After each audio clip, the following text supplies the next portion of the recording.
Em São Bento do Sertão, uma pequena cidade encravada no coração seco do interior nordestino, onde o sol castigava a terra como se quisesse punir os que ousavam desafiá-lo, vivia Clara, uma moça de 22 anos que carregava nos olhos a serenidade de quem ainda acreditava no amor verdadeiro. Filha única de seu Amaro, dono do armazém mais respeitado da Praça Central, e de Dona Inês, mulher de fala mansa mas coração preocupado, Clara cresceu entre tecidos finos, contas bem feitas e as expectativas pesadas de um pai que sonhava alto para a filha. Ele queria vê-la casada com alguém de posses, talvez o filho de seu Otávio, o comerciante vizinho, que já tinha terras e gado suficiente para garantir um futuro sem preocupações. Mas Clara não pensava em joias nem em casas grandes. Ela gostava das caminhadas pelas ruas de terra batida, do vento quente que bagunçava seus cabelos longos e escuros, da simplicidade das conversas com as vizinhas na porta da igreja. Seu maior sonho era encontrar alguém que a olhasse como se ela fosse o centro do mundo, sem precisar de ouro para provar valor. Enquanto isso, a poucos quilômetros dali, vivia Mateus, um homem de 28 anos que trabalhava de sol a sol em um sítio pequeno herdado do pai falecido cedo demais. Alto, de pele queimada pelo sol inclemente, braços fortes moldados pelo trabalho árduo e olhos castanhos que pareciam guardar segredos antigos. Mateus era visto pela cidade como mais um daqueles sertanejos pobres que lutavam contra a seca eterna e as dívidas que nunca acabavam. As moças da praça cochichavam entre risinhos. Bonito ele era, mas casar com ele significava viver debaixo de telhado de palha, comendo mandioca e feijão todo dia. Mateus não se importava com os comentários. Seu mundo era feito de acordar antes do galo, cuidar das poucas vacas magras, plantar milho na terra rachada e carregar no peito a memória do pai, que sempre dizia que a honra valia mais que qualquer riqueza.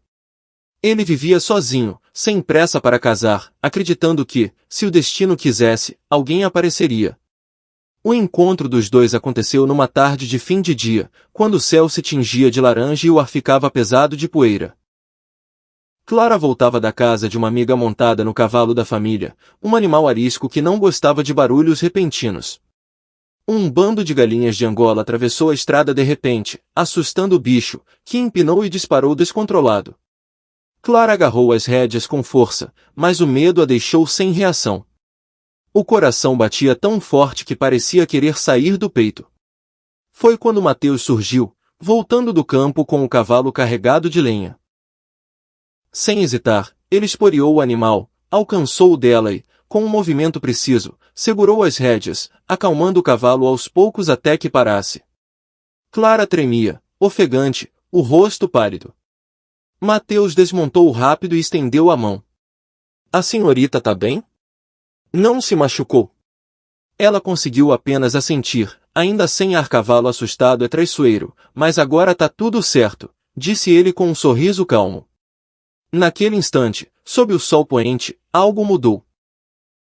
Clara olhou para aquele homem simples, de roupas surradas e mãos calejadas, e sentiu uma segurança que nunca havia experimentado antes. A partir dali, os encontros se tornaram frequentes, quase inevitáveis. Um cumprimento na feira, um olhar trocado na missa de domingo, uma conversa rápida no riacho onde Clara ia colher flores. Aos poucos, as desculpas para se verem ficaram mais claras. Eles se encontravam debaixo de um velho umbuzeiro na beira da estrada, longe dos olhos curiosos da cidade. Ali, conversavam por horas sobre sonhos, medos, sobre a vida que não perdoava os pobres nem os ricos que se achavam donos do mundo. Mateus contava histórias do pai, de como ele preferiu a simplicidade à briga por heranças familiares. Clara confessava que não queria um casamento por conveniência, que sonhava com alguém que a respeitasse acima de tudo. Uma noite, sob a lua cheia, ela disse baixinho: "Meu pai nunca vai aceitar alguém como você." Mateus segurou as mãos dela. "Eu não tenho ouro, Clara, mas tenho o coração inteiro para te dar. Se você quiser, eu enfrento o que vier." Eles se abraçaram, selando um amor que nascia proibido, mas puro. Os meses passaram, e o amor cresceu escondido nos cantos do sertão. Mas o segredo não resistiu para sempre. Clara começou a sentir enjoos matinais, um cansaço que não explicava, um atraso que a deixou em pânico. Ela procurou Dona Ceissa, a parteira mais respeitada da região, e ouviu as palavras que mudariam tudo. Você tá grávida, minha filha. O mundo parou. Lágrimas silenciosas rolaram enquanto Dona Ceissa a abraçava. Uma criança é bênção, mas sei que vai ser duro. Conte pro pai da criança primeiro. Naquela mesma tarde, debaixo do umbuzeiro, Clara contou a Mateus.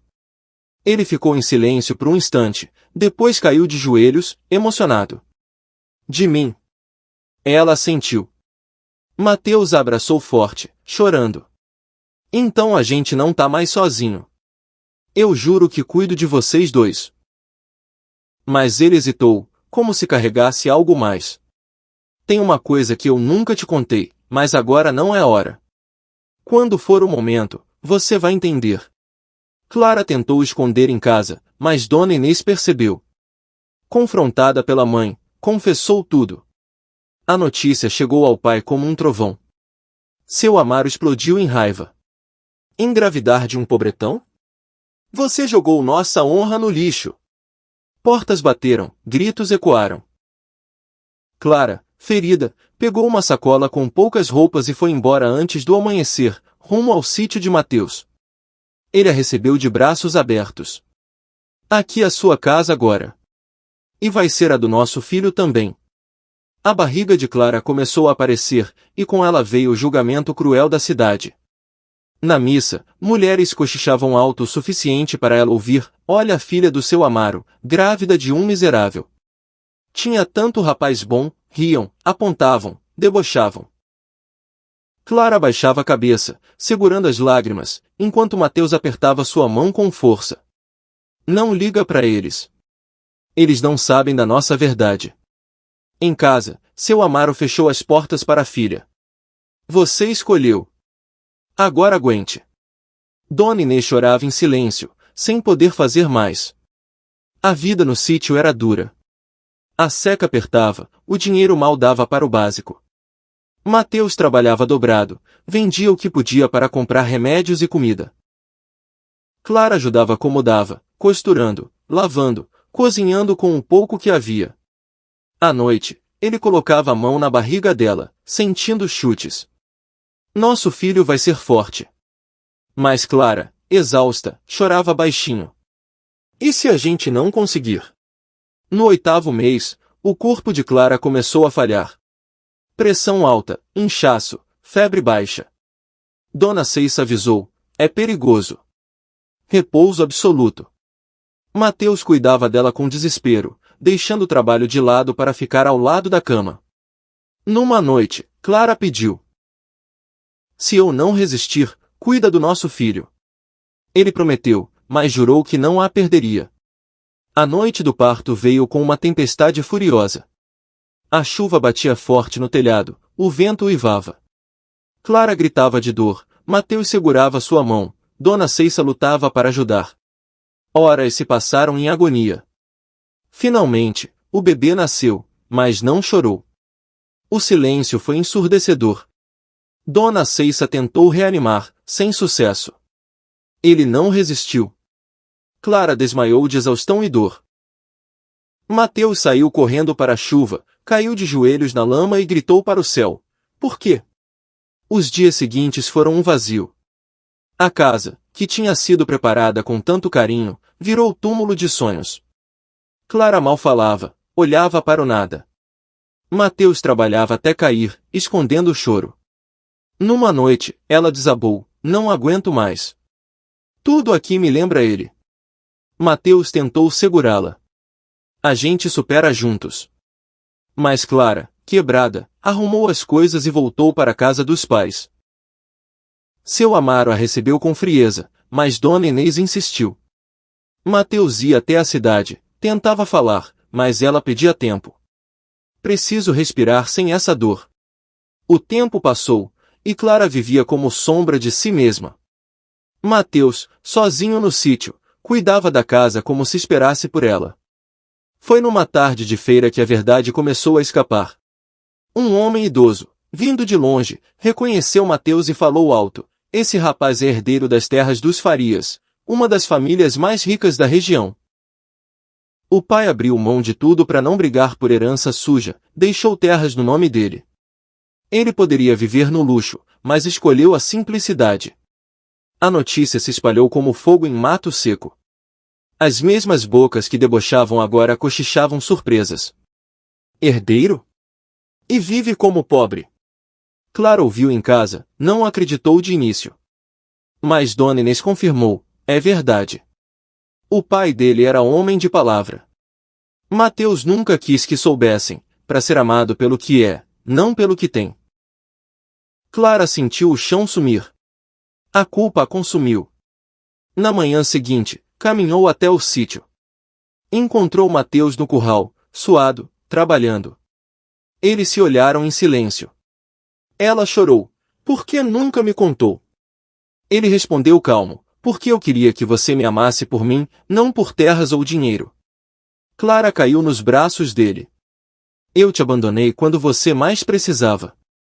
Você sempre foi o mais rico que conheci, rico de alma. Mateus a abraçou forte. A dor nos separou, mas o amor ainda está aqui. Se você quiser, a gente recomeça. Eles reconstruíram aos poucos. Clara voltou ao sítio, e a casa ganhou vida novamente. Conversas longas na varanda, risos tímidos, mãos que se encontravam sem medo. Numa noite, olhando o pano azul que seria a cortina do bebê, Clara disse, não podemos viver só da dor. Tem tantas crianças sozinhas por aí, e se abríssemos nossa casa para elas? Mateus sorriu, emocionado. Transformar a perda em esperança. Assim fizeram. O quarto que era de luto virou lar para órfãos da região. O pano azul se transformou em colcha que cobria camas pequenas, cheia de pontos feitos com carinho. Risadas encheram o sítio. A cidade, que rira tanto, agora observava em silêncio, alguns com vergonha, outros com respeito. Seu Amaro, depois de muito tempo, apareceu no portão. Eu errei com você, filha. Nunca deixei de te amar. Clara chorou e o abraçou. Mateus apenas disse, o que importa é que ela sempre foi sua filha. Clara e Mateus não recuperaram o filho perdido, mas ganharam uma família maior, feita de amor escolhido, perdão e generosidade. O sertão continuou seco, a vida continuou dura, mas dentro daquela casa simples, o amor provou ser mais forte que qualquer julgamento, qualquer perda, qualquer segredo. E quem antes ria agora aprendia, aos poucos, que a verdadeira riqueza nunca esteve no ouro, mas no coração daqueles que, mesmo caindo, se levantam juntos.